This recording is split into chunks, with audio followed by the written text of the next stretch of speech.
Assalamualaikum warahmatullahi wabarakatuh. Masih dengan saya Neviliana untuk pembahasan materi kali ini, yaitu proses usaha budidaya tanaman pangan berkaitan tentang pelindung tanaman dan pengairan.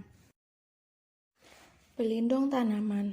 Pelindung tanaman harus dilaksanakan sesuai dengan sistem pengendalian hama terpadu atau PHT, menggunakan sarana dan cara yang tidak mengganggu kesehatan manusia serta tidak menimbulkan gangguan dan kerusakan lingkungan hidup.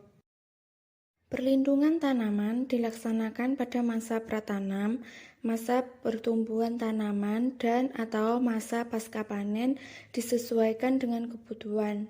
Standar pengendalian organisme pengganggu tanaman atau OPT sebagai berikut. Yang pertama, tindakan pengendalian OPT dilaksanakan sesuai anjuran. Penggunaan pestisida merupakan alternatif terakhir apabila cara-cara yang lain dinilai tidak memadai.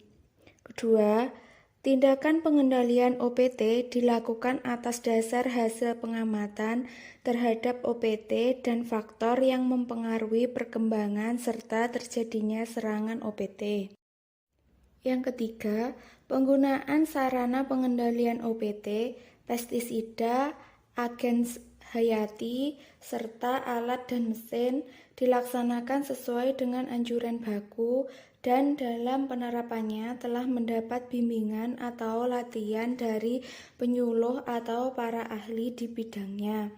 Dan yang keempat atau yang terakhir, dalam menggunakan pestisida, petani harus sudah mendapat pelatihan.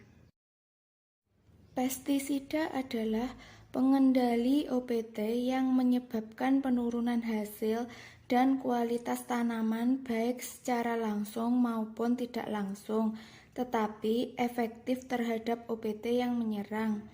Pestisida terdiri dari pestisida hayati maupun pestisida buatan. Pestisida yang digunakan harus pestisida yang terdaftar dan diizinkan Menteri Pertanian untuk tanaman yang bersangkutan. Penyimpanan pestisida pun harus memenuhi persyaratan sebagai berikut.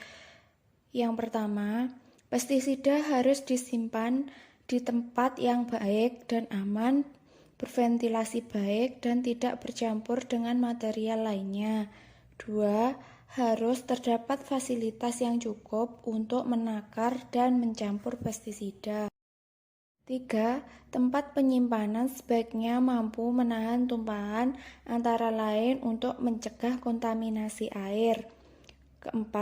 Terdapat fasilitas untuk menghadapi keadaan darurat seperti tempat untuk mencuci mata dan anggota tubuh lainnya, persediaan air yang cukup, pasir untuk digunakan apabila terjadi kontaminasi atau terjadi kebocoran. 5. Akses ke tempat penyimpanan pestisida terbatas hanya kepada pemegang kunci yang telah mendapat pelatihan. 6. Terdapat pedoman atau tata cara penanggulangan kecelakaan akibat keracunan pestisida yang terletak pada lokasi yang mudah dijangkau. 7. Tersedia catatan tentang pestisida yang disimpan. 8. Semua pestisida harus disimpan dalam kemasan aslinya. 9. Tanda-tanda peringatan potensi bahaya pestisida diletakkan pada pintu-pintu masuk.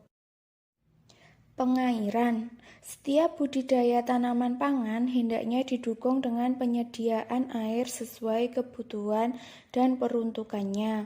Air hendaknya dapat disediakan sepanjang tahun, baik bersumber dari air hujan, air tanah, air embun, tandon, bendungan, ataupun sistem irigasi pengairan.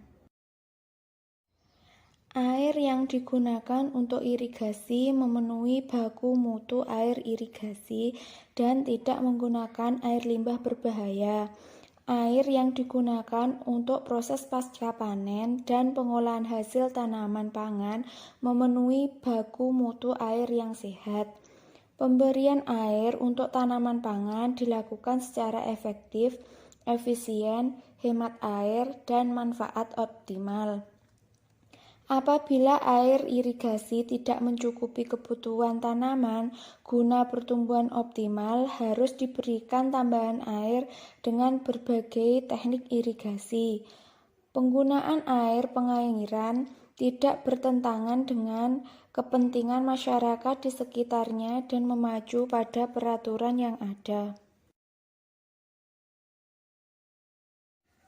Pengairan tidak boleh mengakibatkan terjadinya erosi lahan maupun tercucinya unsur hara, pencemaran lahan oleh bahan berbahaya, dan keracunan bagi tanaman serta lingkungan hidup.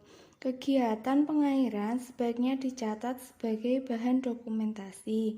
Penggunaan alat dan mesin pertanian untuk irigasi atau penyediaan air dari sumber harus memenuhi ketentuan sesuai peraturan perundang-undangan dan dapat diterima oleh masyarakat.